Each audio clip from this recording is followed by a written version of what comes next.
দশম শ্রেণী প্রিয় শিক্ষার্থীরা অথবা তোমরা যারা এসএসসি বোর্ড পরীক্ষা দিবা তোমাদের গণিত বইয়ের 17তম অধ্যায় পরিসংখ্যান থেকে আজকে ভিডিওতে আমরা এমসিকিউ শিখব, তাও আবার ব্যাখ্যা সহ শিখব যাতে তুমি সম্পূর্ণ এমসিকিউটা সমাধান করতে পারো। তো আজকে ভিডিওটা সম্পূর্ণ দেখলে তুমি নিজে এমসিকিউ সমাধান করা শিখবা এবং বোর্ড পরীক্ষায় পরিসংখ্যান থেকে এমসিকিউ আসলে তুমি সমাধান করে দিয়ে আসতে পারবা খুব সহজেই। তো দেখো 1 নাম্বার, পরিসর 110 এবং শ্রেণী সংখ্যা 10 হলে শ্রেণী ব্যবধান কত? শ্রেণী ব্যবধান কত আমাদেরকে নির্ণয় করতে বলছে। শ্রেণী ব্যবধান 10 হবে না, 11 হবে না, 12 হবে না, 15 হবে? চলো আমরা ব্যাখ্যা সহ শিখি।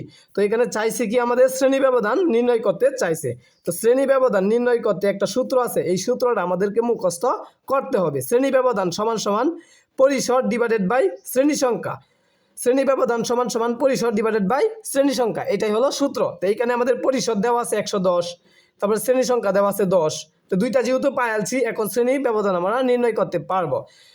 তো পরিসর কত? 110। তো এখানে লিখলাম পরিসর 110 সমান সমান, তারপরে শ্রেণী সংখ্যা কত? 10। তো 10 এখানে লিখলাম শ্রেণী সংখ্যা। দুইটা লিখার পরে ভাগ দিয়ে দিব, ভাগ দিলে আমাদের ফলাফল এসে পড়বে। তো দেখো 110 ভাগ 10, তাহলে আসলো কত? 11। তো 11 হলো উত্তর। তো এখানে আমরা দেখলাম কত? 11 হলো উত্তর।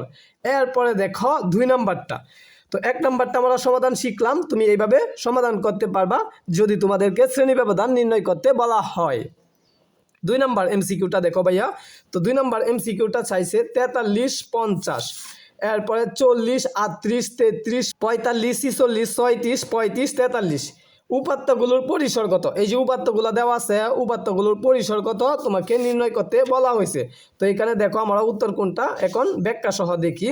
তো পরিসর নির্ণয় করতে একটা সূত্র আছে, এই সূত্রটাও তোমাকে কি করতে হবে? মুখস্থ করতে হবে। পরিসর সমান সমান সর্বোচ্চ মান মাইনাস সর্বনিম্ন মান প্লাস অন। এটা একবারে সহজ সূত্র। পরিসর সমান সমান সর্বোচ্চ মান মাইনাস সর্বনিম্ন মান প্লাস অন। তো এই সূত্রটা তুমি মুখস্থ করতে হবে।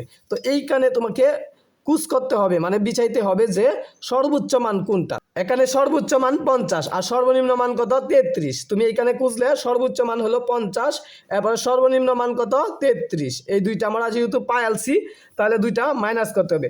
তো সর্বোচ্চ মান 50 লিখলাম, সর্বনিম্ন মান 33 লিখলাম, তারপরে প্লাস দিলাম অন। তো 50 থেকে 33 মাইনাস করলে কত থাকে ভাইয়া? 17 থাকে। 17 সাথে যোগ করব 1, তাহলে 18। তো এখানে উত্তর হবে 18। তো আমরা 2 নাম্বার এমসিকিউটা ব্যাখ্যা সহ সমাধান করা শিখলাম। এরপরে দেখো 3 নাম্বার এমসিকিউ। নিচের কোনটি অবিচ্ছিন্ন চলক? নিচের কোনটি অবিচ্ছিন্ন চলক? এটার উত্তর কোনটা হবে?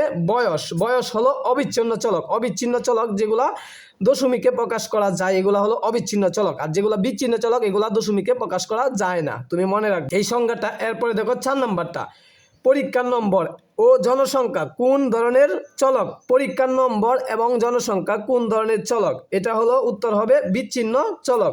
পরীক্ষার নম্বর এবং জনসংখ্যা এগুলা কি করা যায় না। জনসংখ্যা কি তুমি কোনো সময় কি দশমিক আকারে প্রকাশ করতে পারবা? এখানে 5 জন জনসংখ্যা আছে, এগুলো তুমি দশমিক দিয়ে প্রকাশ করতে পারবা না, ঠিক আছে? এই জন্য এটা কি চলক? বিচ্ছিন্ন চলক। তো আশা করি 4টা এমসিকিউ আজকে ভিডিওতে শিখলাম। পরবর্তী ভিডিওতে আরও এমসিকিউ নিয়ে আমরা ক্লাস করাবো ব্যাখ্যা সহ। তোমরা অবশ্যই চ্যানেলটা সাবস্ক্রাইব দিয়ে রাখো। সকলকে ধন্যবাদ।